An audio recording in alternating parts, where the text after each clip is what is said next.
सामवेदसंहिता तृतीया दशतिः।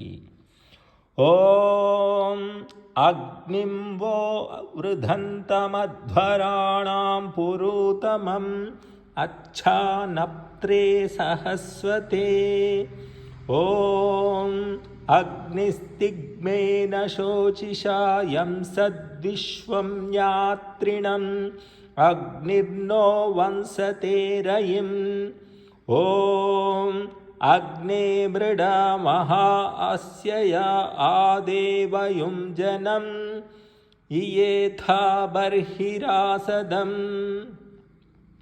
ॐ अग्ने रक्षाणो अंहसः प्रतिस्मदेवरीशतः तपिष्ठैरजरोदः। ॐ अग्ने युङ्क्ष्वाहि ये तवाश्वासो देवसाधवः अरं वहन्त्याशवः। ॐ नीत्वा नक्ष्या विष्पते द्युमन्तं धीमहे वयं सुवीरमग्न आहुत। ॐ अग्निर्मूर्धादिवः ककुःपतिः पृथिव्या अयम् अपां रेतांसि जिन्वति। ॐ इमामूषु त्वमस्माकं सनिं गायत्रं नव्यांसम् अग्ने देवेषु प्रवोचः।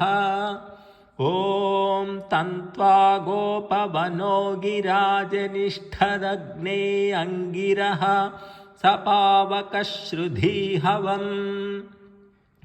ॐ परिवाजपतिः कविरग्निर्हव्यान्यक्रमीत् दधद्रत्नानि दाशुषे। ॐ उदुत्यं जातवेदसं देवं वहन्ति केतवः दृशे विश्वाय सूर्यम्।